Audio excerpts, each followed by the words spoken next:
સૌપ્રથમ આપણા મહાપુરુષોને કોટી કોટી વંદન। આજે બુદ્ધ પૂર્ણિમાના નિમિત્તે અંકિયાવાડથી આપણે શ્રી દોરિયા સાહેબ जो બોધિસ્ટ છે એમના સુપુત્ર એડવોકેટ સાહેબ, તો જે પણ બધા આપણા મિત્રો આવી ગયા છે એ બધા નજીક અહીં આવી જાય, જેથી કે આપણે વિધિવત રીતે આપણે બુદ્ધ વંદના કરીને પછી આપણો કાર્યક્રમ વિધિવત શરૂ કરશું। તો આગળનું આયોજન છે આપણે શ્રી દોરિયા સાહેબ, જો ઘણા સમયથી આપણે બુદ્ધ અને બુદ્ધ ધર્મનો પ્રચાર અને પ્રસાર કરે છે આપણા વિસ્તારમાં, તો એમને અનુરોધ છે કે આગળની બધી કાર્યવાહી કરે છે પણ આપણા વિધિવત કાર્યક્રમો એ રીતે। મહાકાવનિક તથાગત ગૌતમ બુદ્ધની બુદ્ધ પૂર્ણિમા નિમિત્તે ધાંગધ્રા શહેરના તમામ પ્રબુદ્ધજનો, માતાઓ, બહેનો તેમજ તમામ ભારત દેશના દેશવાસીઓ અને સમગ્ર માનવ જગતને બુદ્ધ પૂર્ણિમા નિમિત્તે ચંદ્રપાલ બૌદ્ધ કરુણામૂર્તિ બુદ્ધ વિહાર તરફથી મંગલ કામનાઓ પાઠવે છે। આપનું મંગલ હો, આપનું કલ્યાણ હો। સૌને જય ભીમ, નમો બુદ્ધાય। હલો હલો, આપણા વડીલો બે પાંચ આવો અને આપણે વિધિવત રીતે આપણે મીણબત્તી કરીને પછી પ્રગટ કરીને કાર્યક્રમ ચાલુ કરીએ। મૂળજીભાઈ, અરવિંદભાઈ, વિનોદભાઈ, પ્રેમજીભાઈ, ભરતભાઈ રાઠોડ, આવો આવો ઝડપથી કાર્યક્રમ શરૂ થાય આપણે। કલાભાઈ, દિનેશભાઈ, આવો।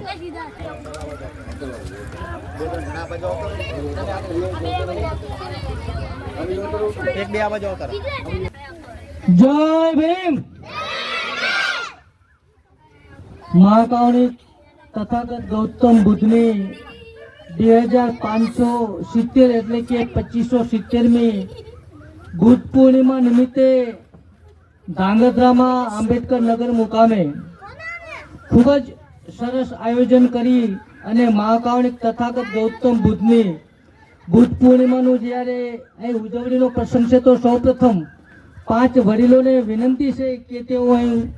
મહાકાવનિક તથાગત ગૌતમ બુદ્ધના ચરણ કમળમાં પુષ્પાર્પણ કરશે, મીણબત્તી પેટાવશે અને આપણે કાર્યક્રમની શરૂઆત ત્રિશણ અને પંચીલ લઈને કરશું। તો 5 વડીલો આપ શ્રી મીણબત્તી પેટાવો અને ચરણ કમળમાં પુષ્પાર્પણ કરો।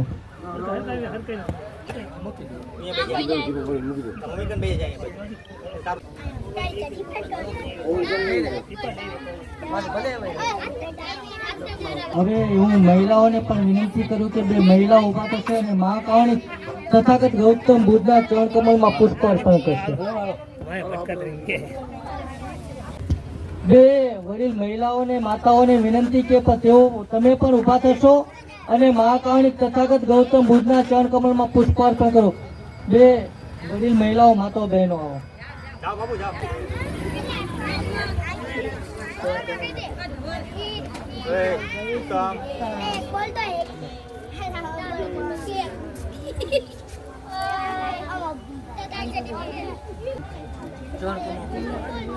બુદ્ધમ નમામિ, ધમ્મમ નમામિ, સંઘમ નમામિ। હવે સૌ પોતપોતાનું સ્થાન ગ્રહણ કરશે અને આપ સૌને, વડીલોને, માતાઓને, બહેનોને, યુવાનોને અને ખાસ કરીને અહીં નાના જે આપ સૌને નમ્ર વિનંતી કરું છું કે આપ સૌ બંને હાથ જોડી આંખો બંધ કરી અને જે લોકોને ત્રિશણ પંચીલ આવડતા હોય એ મારી સાથે બોલશે, અન્યથા મૌન રહેશે। અહીં આપણે મહાકાવનિક તથાગત ગૌતમ બુદ્ધના 2570 કે 2570મી બુદ્ધ પૂર્ણિમા નિમિત્તે એમના ચરણ કમળમાં પુષ્પ અર્પણ કર્યા, મીણબત્તી પેટાવી। હવે આપણે ત્રિશણ અને પંચીલ લઈશું। નમો તચ્છ ભગવતો અરહતો सम्मा सम्बुद्धस्स नमो तच्छ भगवतो अरहतो सम्मा सम्बुद्धस्स नमो तच्छ भगवतो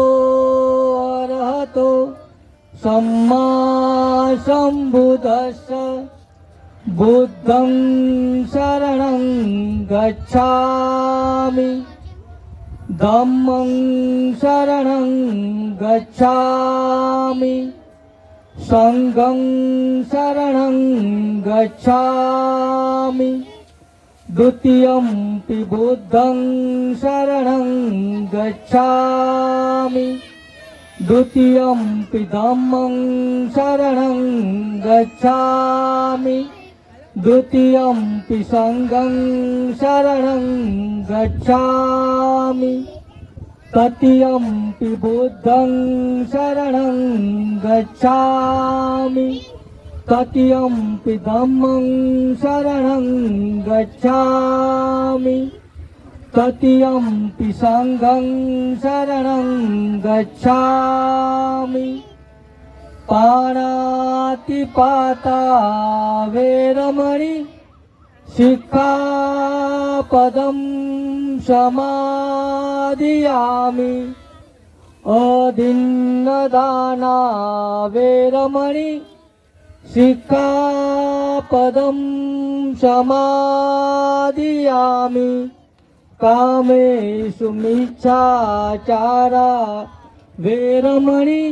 સિક્ખાપદં સમાદિયામિ મૂષાવાદા વેરમણિ સિક્ખાપદં સમાદિયામિ શૂરામેરય મજ્જ પમાદઠાના વેરમણિ સિક્ખાપદં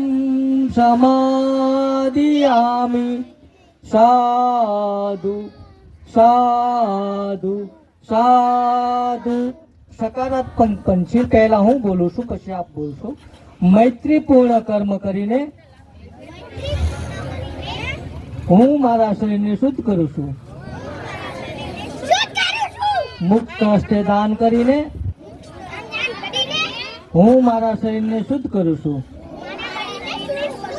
શાંતિ સાદગી તથા સંતુષ્ટિનું પાલન કરીને હું મારા શરીરને શુદ્ધ કરું છું સત્યતાપૂર્ણ સંવાદથી હું મારી વાણીને શુદ્ધ કરું છું સ્મૃતિ સુસ્પષ્ટ અને પ્રદીપ્ત રાખીને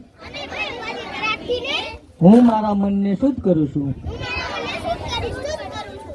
સૌને જય ભીમ નમો બુદ્ધાય હવે આપ સૌ આંખો ખોલી નાખો ભારતમાં જ નહીં પરંતુ સમગ્ર વિશ્વમાં મહાકાવણિક તથાગત ગૌતમ બુદ્ધની જન્મ જયંતિ ઉજવવામાં આવે છે અને આ વૈશાખી પૂર્ણિમા એ ન માત્ર મહાકાવણિક તથાગત ગૌતમ બુદ્ધની જન્મ જયંતિ છે એ દિવસે ઈસા પૂર્વે 563માં વૈશાખી પૂર્ણિમાના દિવસે મહાકાવણિક કરુણાના સાગર તથાગત ગૌતમ બુદ્ધનો જન્મ થયો આજના જ દિવસે એમને બુદ્ધત્વ પ્રાપ્ત થયું અને આજના જ દિવસે વૈશાખ પૂર્ણિમાના દિવસે એમનું મહાપરિનિર્વાણ થયું એટલે કહેવાય કે આજનો દિવસ એ ખૂબ જ મહત્વનો દિવસ છે અને જગતમાં માનવતા અને કરુણાનો સંદેશ ફેલાવનાર સૌ પ્રથમ જો કોઈ મહાન વ્યક્તિ પેદા થયા હોય તો કહી શકાય એ તથાગત ગૌતમ બુદ્ધ છે એમણે 2500 વર્ષ પહેલા એમને બુદ્ધત્વ પ્રાપ્ત થયું અને તેઓ બુદ્ધ બને છે અને સૌ પ્રથમ આ જગતમાં એમણે જે વાતો કહી જે ધમ્મનો ઉપદેશ ધમ્મદેશના કરી એ જગ વિખ્યાત છે અને કહી શકાય કે જગતના તમામે તમામ ધર્મોના જેટલા પણ સાહિત્યો છે જેટલા પણ પુસ્તકો છે એમાં કદાચ સૌથી વધુ કોઈ પણ ધર્મના પુસ્તકો કોઈ પણ ધર્મનું સાહિત્ય હોય તો એ મહાકાવણિક તથાગત ગૌતમ બુદ્ધે કહેલી બુદ્ધની વાતો ધમ્મની વાતો એમના વિચારો જેને જગત અત્યારે ફોલો કરી રહ્યું છે અને મહાકાવનિક તથાગત ગૌતમ બુદ્ધે ધર્મ અંગે, જેને આપણે ધર્મ કહીએ છીએ, ધર્મ અંગે સ્પષ્ટ વ્યાખ્યા કરતા કહેલું છે જે વાત મહામાનવ, બોધિસત્વ, સિમ્બોલ ઓફ નોલેજ, શોષિતો, પીડિતો, વંચિતોના ઉદ્ધારક અને મહિલાઓના મુક્તિદાતા ક્રાંતિ સૂર્ય ડોક્ટર બાબા સાહેબે પોતાના તમામ પુસ્તકો ધર્મના વાંચ્યા પછી પોતાના એ ધર્મગ્રંથમાં 2500 વર્ષ પહેલા જે તથાગત ગૌતમ બુદ્ધે ધમ્મની વાત કરી અને ધમ્મની વ્યાખ્યા કરતા એમણે એક જ વાક્યમાં જવાબ આપેલો. કારણ કે મહામાનવ, બોધિસત્વ, સિમ્બોલ ઓફ નોલેજ ડોક્ટર બાબા સાહેબના કહેવા મુજબ જગતમાં શ્રેષ્ઠ, ઉત્તમ અને માનવ વિકાસ માટે, માનવ હિત માટે, માનવ કલ્યાણ માટે જો કોઈ ઉત્તમ અને શ્રેષ્ઠ ધર્મ હોય તો એ મહાકાવનિક તથાગત ગૌતમ બુદ્ધનો બુદ્ધ ધર્મ છે. અને એમણે જગતના તમામ ધર્મના ધર્મદાતાઓએ કહેલી વાતો, એમની કહેલી વાતો જે પુસ્તકોમાં લખાયેલી છે એ તમામ પુસ્તકો વાંચ્યા. એમણે ડિગ્રી મેળવવા માટે, જ્ઞાન મેળવવા માટે જગતના અનેક બીજા દેશોમાં ગયા પછી જ્ઞાન તો મેળવ્યું, પરંતુ એમણે એ તમામ ડિગ્રીના પુસ્તકો, એકેડેમિક પુસ્તકો વાંચવા સિવાય એમણે જ્યારે સિમ્બોલ ઓફ નોલેજ બને છે, જગતમાં સૌથી વધુ ડિગ્રી ધારણ કરનાર વ્યક્તિ બને છે અને ભારતમાં આવે છે અને એમનું જે અપમાન થાય છે અને એમનો આત્મા ઝંઝોરાઈ જાય છે અને એ વખતે એમને લાગે છે કે ભૂતકાળમાં મારી ઉપર થયેલા અત્યાચારો અથવા તો આ દેશમાં થઈ રહેલા અત્યાચારો, એના માટે જો કોઈ એક વિચાર, કોઈ એક ધર્મ એના માટે જવાબદાર હોય તો એક ચોક્કસ પ્રકારની વિચારસરણી હતી જે અમાનવીય રીતે આપણા બધાના દિલ દિમાગ ઉપર ઠોકી બેસાડવામાં આવેલી. એની સામે ડોક્ટર બાબા સાહેબે પોતાના જીવનના 5 વર્ષ કરતા વધુ સમય એમણે માત્ર ધર્મના પુસ્તકો વાંચવા પાછળ ખર્ચ્યા. અને કહી શકાય કે ડોક્ટર બાબા સાહેબે એ 5 વર્ષમાં જે ધર્મ પુસ્તકોના અભ્યાસ કર્યા તો તમામ ધર્મના ધર્મદાતાઓ કહેલી વાતો એમના પુસ્તકોમાં, એમના ધર્મગ્રંથોમાં લખાયેલી વાતો, એમાં કોઈ પણ જગ્યાએ ધર્મ એટલે શું એની સ્પષ્ટ વ્યાખ્યા ડોક્ટર બાબા સાહેબને મળીને. પરંતુ 2500 વર્ષ પહેલા આ જ દેશમાં જન્મેલા મહાકાવનિક તથાગત ગૌતમ બુદ્ધે ધર્મની જે વાત કહેલી અને એમણે એક જ વાક્યમાં જવાબ ડોક્ટર બાબા સાહેબે તથાગત ગૌતમ બુદ્ધના વિચારો હતા. અને જે તથાગત ગૌતમ બુદ્ધ ધર્મ અંગે જે વ્યાખ્યા કરતા તો એમાં કહેલું કે ધર્મ એટલે શું. આપણે વિચારીએ કે બૌદ્ધ ધર્મ, હિન્દુ ધર્મ, જૈન ધર્મ કે ક્રિશ્ચિયન ધર્મ કે અન્ય જે પણ ધર્મો છે તો ધર્મ એટલે શું? તો તથાગત ગૌતમ બુદ્ધ ધર્મ અંગે વ્યાખ્યા કરતા કહે છે કે ધર્મ એટલે સદાચાર. માત્ર એક વાક્યમાં જ જવાબ કે ધર્મ એટલે શું? કે ધર્મ એટલે સદાચાર, એક વ્યક્તિનો બીજા વ્યક્તિ પ્રત્યેનો ઉચ્ચ પ્રકારનો માનવતા ભર્યો કરુણાસભર વ્યવહાર એટલે ધર્મ એટલે સત્ય, ધર્મ એટલે નૈતિકતા. અન્ય ધર્મોમાં જે સ્થાન ઈશ્વરનું છે એ જ સ્થાન બૌદ્ધ ધર્મમાં નૈતિકતાનું છે. તો અહીં તથાગત ગૌતમ બુદ્ધ જે ધમ્મની વાત કહે છે તો ધમ્મની વ્યાખ્યા કરતા આગળ આપણે જોઈએ કે જે વિચાર સ્વતંત્રતા, સમાનતા, માનવતા, બંધુતા, મૈત્રી, કરુણા, મુદિતા, ઉપેક્ષા, તર્કસંગતતા અને વૈજ્ઞાનિક અભિગમની સાથે સાથે જે વિચાર ન્યાયની વાત કરતો હોય તો ખરા અર્થમાં એને ધર્મ કહી શકે. સૌથી વિશાળ, સૌથી મોટું, સૌથી વધુ માનવતાવાદી, માનવ હિતનું, માનવ કલ્યાણ માટે જે એમણે સંવિધાન ભારતને આપેલું છે અને એના પ્રિએમ્બલમાં, એની પ્રસ્તાવનામાં ડોક્ટર બાબા સાહેબે જે આપણને સ્વતંત્રતા, સમાનતા, બંધુતા અને ન્યાય આપેલા છે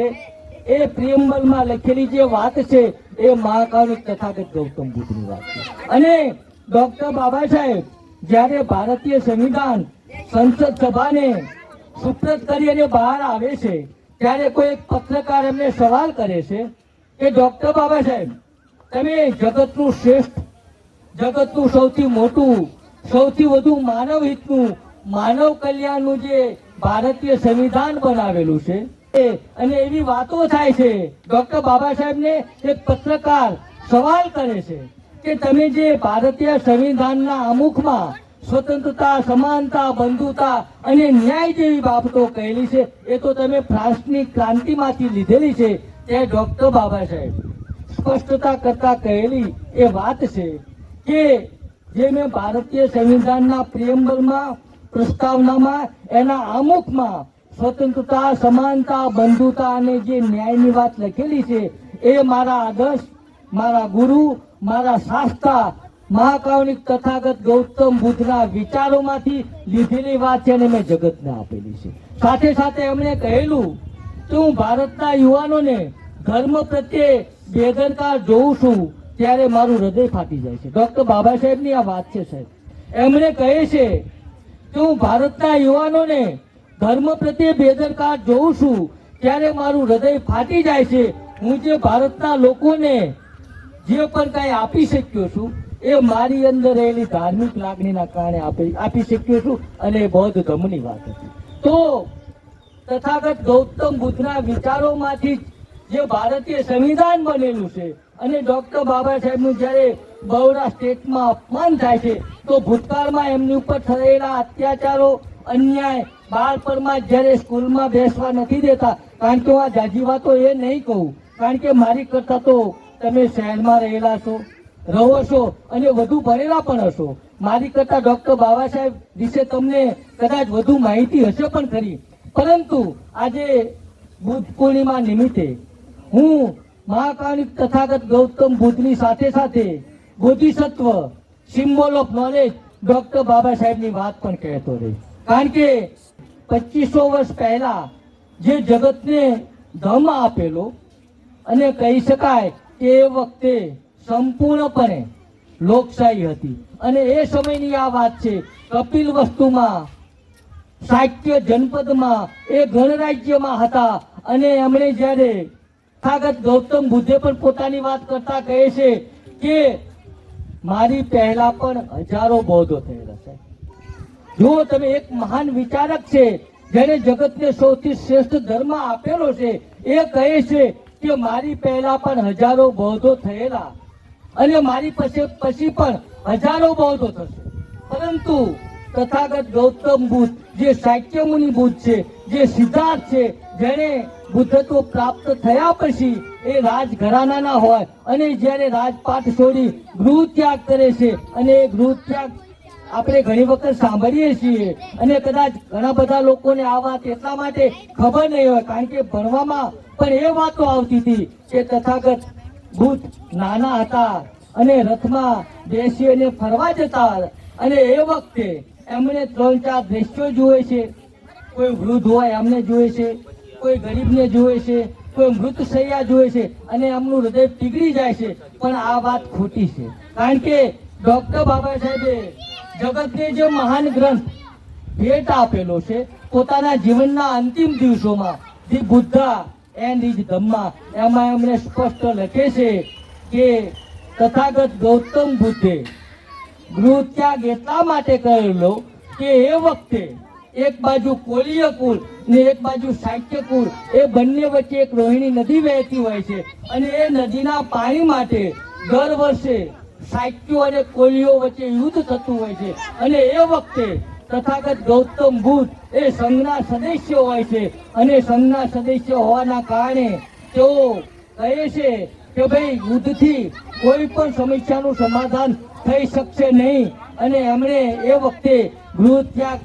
કરવાની ફરજ પડે છે અને એમણે કીધું વાતો થકી, વાતચીત થકીથી એકબીજાને સમજાવીને કોઈ પણ સમસ્યાનું સમાધાન કરી શકાય. યુદ્ધ એ કોઈ પણ સમસ્યાનો કાયમી ઉકેલ નથી અને એમણે જગતમાં શાંતિ સ્થાપવા માટે, માનવતા અને કરુણા ફેલાવવા માટે ગૃહ ત્યાગ કરે છે અને ડોક્ટર બાબા સાહેબે ધી બુદ્ધા એન્ડ હિઝ ધમ્મામાં આ વાત લખેલી છે. તો બૌદ્ધ ધર્મમાં જે એમની વ્યાખ્યા કરેલી, તો ધર્મને આપણે 4 બાબતોમાં જોઈ શકીએ. પરંતુ એ પહેલા આપણને જે સર્વશ્રેષ્ઠ જગતનું બંધારણ, જે ભારતીય બંધારણ છે, શ્રેષ્ઠ બંધારણ ભેટ આપ્યું, તો એના વિશે હું 1-2 વાત કહેવા માંગુ છું કે એન્ટોનિયો ગુટેરસ જે સંયુક્ત રાષ્ટ્ર સંઘના પ્રમુખ હતા, અને એમણે એક જગ્યાએ કહે છે, એન્ટોનિયો ગુટેરસ જે સંયુક્ત રાષ્ટ્ર સંઘના પ્રમુખ હોય છે, અને એ વખતે કહેલું भारतीय संविधान विषय कि मैंने दुनिया भर के संविधान पढ़े हैं, मैंने दुनिया भर के संविधान पढ़े हैं, मगर जो डॉक्टर बाबा साहब ने भारत का संविधान लिखा है उसके टक्कर का मुझे दुनिया के किसी भी देश का संविधान नहीं लगा. और अगर दुनिया के सभी देश के लोग भारत में जो डॉक्टर बाबा साहब ने लिखा हुआ संविधान है वो अपना ले, वो अमल करे, तो सिर्फ 5 साल में ही, मात्र 5 वर्ष में समग्र विश्व से, समग्र जगत से, समग्र कायनात से अविद्या, अशिक्षा, बेरोजगारी, अत्याचार और आतंक हमेशा के लिए खत्म हो जाएगा. અને મહામાનવે કીધું કે તમે બૌદ્ધના શરણમાં જાઓ. સાહેબ, આપણે બુદ્ધ જન્મ જયંતિ જે ત્રિવિધ આપણે અહીં પર્વ ઉજવી રહ્યા છે, તો એ ઉજવવા પાછળનું કારણ બતાવી રહ્યો છું કે એ મહાન વિચારક, એ મહામાનવ, એ સિમ્બોલ ઓફ નોલેજ ડોક્ટર બાબા સાહેબે કહેલું કે જો તમે આદર્શ માનવ તરીકે જીવન જીવવા માંગતા હો, ઉચ્ચ આદર્શ માનવીય મૂલ્યો સાથે જીવન જીવવા માંગતા હોય, અને સ્વમાનભેર માનવ તરીકેનું જીવન જીવવા માંગતા હોય, તો માત્ર ને માત્ર એક વિકલ્પ છે, અને એ તથાગત ગૌતમ બુદ્ધનો ધર્મ. સાથે સાથે હું એક એ વાત પણ કહેવા માંગુ છું કે કભી ફुर्सत मिले तुम्हें, कभी फुर्सत मिले तो मुझे पढ़ना जरूर,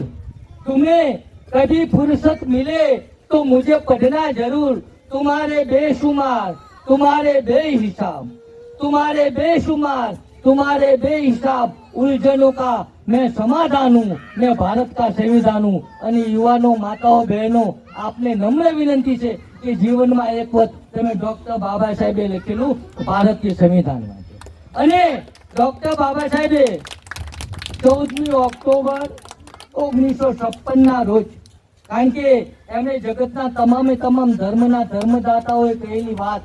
એના વિચારો વાંચ્યા, પણ એમને કોઈ પણ જગ્યાએ સ્વતંત્રતા, સમાનતા, માનવતા, બંધુતા, કરુણા અને ન્યાયની વાત સંપૂર્ણપણે એક પણ ધર્મમાં નહીં લાગેલી. પરંતુ આજ દેશમાં જન્મેલા મહાકાવલિક તથાગત ગૌતમ બુદ્ધે કહેલી ધર્મની વાતોમાં એમણે જ્યારે આ તમામે તમામ બાબતો લાગી, એટલે એમણે પોતે તો 14મી ઓક્ટોબર 1956 ના રોજ નાગપુર મુકામે પોતાના ગુરુ ચંદ્રમણી થેરો પાસેથી બૌદ્ધ ધર્મની દીક્ષા લઈ અને 5 લાખ કરતા વધુ લોકોને બૌદ્ધ ધર્મની દીક્ષા આપી. અને એ 5 લાખ કરતા વધુ લોકોને બૌદ્ધ ધર્મની દીક્ષા આપી એ દિવસ હતો સમ્રાટ અશોકનો જ્યારે હૃદય પરિવર્તન થાય છે, એમણે શસ્ત્રનો ત્યાગ કરે છે, અને જે દિવસે સમ્રાટ અશોક શસ્ત્રનો ત્યાગ કર્યા પછી બુદ્ધનું શરણગમન કરે છે, એ દશેરા હોય છે, એટલે જો અશોક વિજયાદશમી કહેવાય છે. અને એ જ દિવસે સંજોગોવશાત 14મી ઓક્ટોબર હોય છે, એટલે દશેરાના દિવસે મહાન ચક્રવર્તી સમ્રાટ અશોકે, જેનું રાજ્ય પોણા ભાગની પૃથ્વી ઉપર હતું, અને એ પોતાના શાસનકાળ દરમિયાન સ્વતંત્રતા, સમાનતા, માનવતા અને બંધુતાની વાત એમણે અમલમાં મૂકેલી હતી. એમણે બૌદ્ધ ધર્મની દીક્ષા લીધી. એ જ દિવસે મહામાનવ વિશ્વ વિભૂતિ ડોક્ટર બાબા સાહેબે બૌદ્ધ ધર્મની દીક્ષા લીધી, અને જગતમાં ડોક્ટર બાબા સાહેબને બોધિસત્વ તરીકે લોકો ઓળખે છે. ડોક્ટર બાબા સાહેબને બોધિસત્વ તરીકે લોકો જ્યારે ઓળખતા હોય, અને એમનો જ્યારે આગ્રહ હોય કે તમે બૌદ્ધ ધર્મનું શરણ લો, કારણ કે આ માત્ર ને માત્ર એક વિકલ્પ છે માનવ તરીકે જીવન જીવવાનો. બાકી ડોક્ટર બાબા સાહેબે જ્યારે નાના હતા, અને એમના પિતા એમને કહે છે કે તું ભીમા, એમના પિતા ડોક્ટર બાબા સાહેબને કહે છે કે તું સંસ્કૃતનો અભ્યાસ કર, અને જ્યારે એને ગુરુનો કહે છે કે મારે સંસ્કૃતનો અભ્યાસ કરવો છે, ત્યારે શિક્ષક એને કહે છે તું તો અછૂત હૈ, તું તો અછૂત હૈ,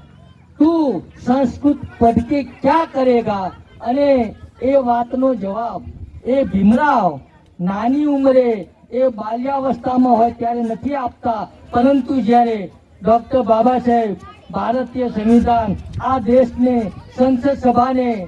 સુપ્રત કરે છે અને ત્યારે કહે છે, એમણે બે વખત એમના ગુરુએ કહેલું કે તું તો અછૂત છે, તું સંસ્કૃત પઢ કે ક્યાં કરેગા. ત્યારે એ વખતે જવાબ નથી આપતા, પણ પછી ભવિષ્યમાં બે વખત તેઓ જવાબ આપે છે. એ ભારતીય સંવિધાન જ્યારે ભારતીય સંસદ સભાને સુપ્રત કરે છે ત્યારે કહે છે એ માસ્ટરજી ડોક્ટર બાબા સાહેબ નાનપણમાં એમને જે ગુરુએ ના કહેલી સંસ્કૃત ભણવાની, એટલે ડોક્ટર બાબા સાહેબે ભારતમાં ને કારણ કે તમામ ધર્મના પુસ્તકો, વેદ, પુરાણ, ઉપનિષદો સંસ્કૃતમાં લખેલા હતા, અને એ તમામ ધર્મમાં રહેલી વાતો માત્ર આ દેશમાં હજારો વર્ષોથી શોષિતો, પીડિતો, વંચિતો, શુદ્રો, અતિશુદ્રો, અસ્પૃશ્યો અને મહિલાઓ, જેને વર્તમાન સમયમાં આપણે એસસી, એસટી અને ઓબીસી કહીએ છીએ, એને કઈ રીતે ગુલામ બનાવી અને રાખી શકાય, કેમ એની ઉપર રાજ કરી શકાય, કેમ એની ઉપર અત્યાચાર કરી શકાય, એ તમામ દસ્તાવેજ, વિધાનો એ ધર્મ પુસ્તકમાં હતા, જે સંસ્કૃતમાં લખેલા હતા. અને ડોક્ટર બાબા સાહેબના પિતાને ખબર હતી કે આ ભીમરાવ ભણવામાં વાંચ્યા છે, એ સંસ્કૃત વાંચશે અને ધર્મ પુસ્તકમાં રહેલી વાતો, અમાનવીય વાતો એ લોકો સમક્ષ ઉજાગર કરશે, એટલે એમણે સંસ્કૃત ભણવા માટે આગ્રહ રાખે છે. પરંતુ જ્યારે એમને સંસદ સભાને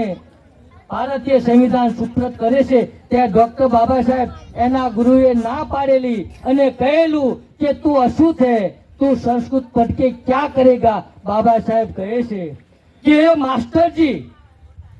એ વખતનો જવાબ વર્ષો પછી, સાહેબ ધીરજ રાખવી પડે, એ નાનપણમાં બનેલી ઘટનાનો જવાબ એમણે વર્ષો પછી આપે છે અને કહે છે એ માસ્ટરજી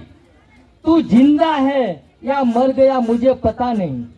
तू जिंदा है या मर गया मुझे पता नहीं, मगर तू जिंदा है और अगर मेरी बात कहीं पे है सुन रहा है तो तू कान खोल के सुन ले, मैं पढ़ लिख के ये कर सकता हूँ. અને 5000 વર્ષની જે ગુલામી હતી ભારતીય સંવિધાન બનીને આપણને આઝાદ કરી દીધી છે. એ એક વાતનો જવાબ આપે છે. પરંતુ જ્યારે એમણે 14 તળાવમાં પહેલી વખત, કારણ કે મને અને તમને શુદ્ધ પાણી પીવાનો અધિકાર નહોતો, જે તળાવમાં પશુ, ગાય, ભેંસ કે બિલાડી અને કૂતરું પાણી પી શકે ત્યાં આપણા પૂર્વજો પાણી નતા પી શકતા. એ પાણી માટેનું સૌપ્રથમ આંદોલન, કારણ કે ડોક્ટર બાબા સાહેબને ભૂતકાળમાં પાણી પીવા દેવામાં નહોતું આવતું, અને એમણે સૌપ્રથમ પોતાની માતાને કહે છે કે માં, હું આખો દિવસ તરસ્યો રહ્યો નાનપણમાં, મને પાણી પીવા માટે ન મળ્યું, આનું કારણ શું? ત્યારે એની માતાએ પણ કીધું કે બેટા આપણે અશુદ્ધ છીએ. અને એ વખતે એમણે પ્રતિજ્ઞા કરે છે અને એમણે જે પાણી પીવા માટેનું આંદોલન કરે છે, ફરીવાર જાય છે અને પાણી પીવાની ના પાડે છે. સાહેબ થોડોક સમય લઉં, વાંધો નહીં ને, સમય લઉં તો, કારણ કે મારું તો ચાલ આવું છે. એટલે એમણે બીજી વખત પાણી પીવા જાય છે. અંગ્રેજ અફસર આવીને કહે છે કે બાબા સાહેબ, અમે જ તમને પાણી પીવા માટેનો કાયદો બનાવી અને અધિકાર આપેલો, અમે તમને ના નથી કહેતા, અમે તમારી રિસ્પેક્ટ કરીએ છીએ. પરંતુ એ વખતના સવર્ણ લોકોએ કોર્ટમાં રીટ કરી અને કહે છે કે 14 તળાવ જેની સાર સંભાળ, દેખરેખ અને સ્વચ્છ રાખવાનો ખર્ચો અમે ઉપાડીએ છીએ, એટલે અમે તમને કોર્ટમાં મેટર બની છે, માટે ફરીવાર પાણી પીવા માટે નહીં જવા દઈએ. ડોક્ટર બાબા સાહેબ, સાંભળજો સાહેબ, આ એટલા માટે કહું છું કે કેવી રીતે બાબા સાહેબ આંદોલન કરે છે. અને એમણે સમજી ગયા કે અંગ્રેજ અધિકાર પાણી પીવાની ના નથી પાડતો, પણ એક એવો વિચાર છે જે પાણી પીવા માટેની ના પાડે છે, એટલે એમણે એની સામે, અને અત્યારે તો કદાચ આપણે કોઈ આંદોલન કરી અને અધિકારી કે કોર્ટમાં મેટર બને આપણો નેતા, એ ઉગ્રતાથી આંદોલન કરે, કોર્ટની મેટર સમજ્યા વગર ડોક્ટર બાબા સાહેબે જોયું કે ના પાડવા માટે કોઈ એક વિચાર જવાબદાર છે અને એમણે મનુસ્મૃતિ વાંચી અને એ પછી એમણે મનુસ્મૃતિ દહન કર્યું અને એ વખતે પણ એમણે માસ્ટરને જવાબ આપે છે કે માસ્ટર तू जिंदा है या मर गया मुझे पता नहीं, मगर तू जहाँ कहीं भी है और अगर मेरी बात तू सुन रहा है तो तू कान खोल के सुन ले, मैं पढ़ लिख के तुम्हारा विधान जो अमान्य वो मैं जला सकता हूँ। અને એમણે ભારતીય જે વિધાન હતું ભૂતકાળનું મનુસ્મૃતિ અને કહેવાય છે કે ધૂ ધૂ ધૂ કરતું મનુસ્મૃતિ જલ કે ખાક હો ગયા છે। તો ડોક્ટર બાબા સાહેબે આંદોલન થકી જે આપણને આપેલું છે સાહેબ, અને એમણે જોયું કે ભારતીય સંવિધાન મેં આપેલું છે સાહેબ, હું બુદ્ધની વાત કરતા હોઉં છું, એમણે જોયું પોતાના જીવનકાળમાં જ એમને ખબર હતી, કારણ કે એમણે જ્યારે સંવિધાન સભાને સુપ્રત કર્યા પછી સંવિધાન આવે છે ત્યારે એક વાક્ય કહે છે કે હું એ દેશના એ લોકોના હાથમાં લોકતંત્ર લોકશાહી સોંપી રહ્યો છું જે દેશના લોકોને લોકશાહીના મૂલ્યની ખબર નથી। અને અમને ખબર હતી કે આ દેશના લોકોના લોકશાહીની લોકતંત્રના મૂલ્યની ખબર નથી, એટલે એમણે પોતે કહે છે કે ભારતની લોકશાહી ભારતનું લોકતંત્ર એમણે બનાવેલું સંવિધાન લાંબો સમય ટકશે ને અથવા તો કારગર રહેશે નહીં, એટલે એમણે જગતનો શ્રેષ્ઠ ધર્મ માનવતાવાદી સમાનતા, જે વાત સમાનતાની હોય માનવતાની હોય જેમાં મૈત્રી હોય કરુણા હોય શાંતિ હોય એ તથાગત ગૌતમ બુદ્ધનો ધર્મ આપી અને ન માત્ર ભારતીય સંવિધાન આપી અને આપણી ઉપર ઉપકાર કર્યો છે પરંતુ જગતનો શ્રેષ્ઠ ધર્મ આપીને આપણને ડોક્ટર બાબા સાહેબે માનવતાના મૂલ્યો સાથે આદર્શ માનવ તરીકે આપણે જીવન જીવી શકીએ એ માટેના તમામે તમામ દરવાજા ખોલી નાખ્યા છે। તો અહીં ધાંગધ્રામાં આંબેડકર નગરમાં રહેતા વડીલોએ યુવાનોએ માતાએ અને બહેનોએ મને જે અહીં આમંત્રણ આપ્યું છે તો હું આપ સર્વેનો કરુણામૂર્તિ બુદ્ધવિહાર મોટા અંકેવાડિયા ચંદ્રપાલ બહોત આભાર માનું છું। આપ સૌને ફરી એકવાર મહાકાવનિક તથાગત ગૌતમ બુદ્ધની બુદ્ધ પૂર્ણિમા નિમિત્તે ધાંગધ્રા શહેરના તમામે તમામ પ્રબુદ્ધજનો માતાઓ બહેનો તેમજ તમામે તમામ ભારત દેશના દેશવાસીઓ અને સમગ્ર માનવ જગતને બુદ્ધ પૂર્ણિમા નિમિત્તે ચંદ્રપાલ બૌદ્ધ કરુણામૂર્તિ બુદ્ધ વિહાર તરફથી મંગલ કામનાઓ પાઠવે છે। આપનું મંગલ હો, આપનું કલ્યાણ હો। સૌને જય ભીમ, નમો બુદ્ધાય। અત્યારે રબારી ભરવાડ કે એ સમાજના જે દીકરી નીકળ્યા સુજાતા નામ હતું, એમને ખીર ખવડાવી અને એમના શરીરમાં નવી એનર્જી આવી, પછી પાછું એમને ફરીથી થોડું આપણે કેમ માંદા પડી જાય એકદમ હાવ પાતળા થઈ જાય પછી પાછા સજા થઈ જાય ફરીથી પાછા ધ્યાન પર બેસે છે, તો ફરીથી પછી એમને બુદ્ધ ધર્મ પ્રાપ્ત થાય છે। પછી એમને ખ્યાલ આવે છે કે જીવનમાં મધ્ય માર્ગ છે એ બહુ શ્રેષ્ઠ માર્ગ છે, બહુ વધારે ખરાબ સારું નહીં, બહુ અતિ સારું નહીં, મધ્યમ માર્ગ કોઈ પણ ક્ષેત્રમાં પૈસામાં ધાર્મિકમાં આર્થિકમાં બધી જગ્યાએ મધ્યમ રહેવું સારું છે। આપણે વીણા હોય એમાં વધારે તાર રાખી તો એમાં સંગીત નીકળતું નથી, આ ઓછા તાર રાખી તો એમાં સંગીત થાતું નથી, તો જીવન પણ આપણું કેવું હોવું જોઈએ મધ્યમ હોવું જોઈએ। તો એના અનુસંધાને આપણે અહીંયા ખીરનું આયોજન કર્યું છે, સુજાતા ખીર તરીકે આપણે એને ઓળખીએ છીએ। તો અહીંયા જે પણ બધા આપણે લોકો આવ્યા છીએ એમાં ખાસ તો આપણે જે માર્ગદર્શન આપ્યું બુદ્ધ ભગવાન વિશે આપણે આ ફક્ત અહીંયા નહીં વિશ્વના ઘણા બધા દેશોમાં આજે બુદ્ધ પૂર્ણિમાને ઉજવાય છે। આપણું જો લાઈવ ટેલિકાસ્ટ પણ ચાલુ છે કે જે આપણે નથી જોતા એ બધી જગ્યાએ આપણે જોઈ શકીએ છીએ। તો જે લોકોએ બુદ્ધ પૂર્ણિમા નિમિત્તે જે પણ યોગદાન આપ્યું છે તન મન ધનથી એવા લોકોના હું નામ લઉં છું। મયુરભાઈ મુરજીભાઈ મકવાણા દાતાશ્રી છે, ત્યાર પછી મોન્ટુભાઈ મનસુખભાઈ મકવાણા, ત્યાર પછી અમુભાઈ ગલાભાઈ ચૌહાણ, વિનોદભાઈ માલાભાઈ સોલંકી, રાજુભાઈ બાબુભાઈ પરમાર, દીપકભાઈ મુનાભાઈ રાઠોડ, શ્યામચંદ્ર દિનેશભાઈ પરમાર, શ્યામચંદ્રભાઈ આપણે જે એમના લગ્ન પણ બુદ્ધ વિધિથી કર્યા હતા અને આપણે શ્રી ડોરિયા સાહેબનું ત્યારે પણ યોગદાન હતું। જયેશભાઈ રમેશભાઈ સોલંકી, બાબુભાઈ જયંતિભાઈ રાઠોડ, આમીનભાઈ મીરા કે જેઓ અન્ય સમાજના છે મુસ્લિમ ધર્મ પણ છતાં આપણા કાર્યક્રમમાં સાથ અને સહયોગ આપે છે, તો એવા આમીનભાઈને પણ આપણે ખૂબ ખૂબ ધન્યવાદ આપીએ। બાળકો ખાસ બેસજો અને મોટા પણ બેસજો અને જે પણ લોકો તન મનથી ખાસ શકાય બધાને ખૂબ ખૂબ ધન્યવાદ અને આપણે કાર્યક્રમ પૂરો કરીશું. બધા બેસજો પ્રસાદી લઈને બધાને આપણે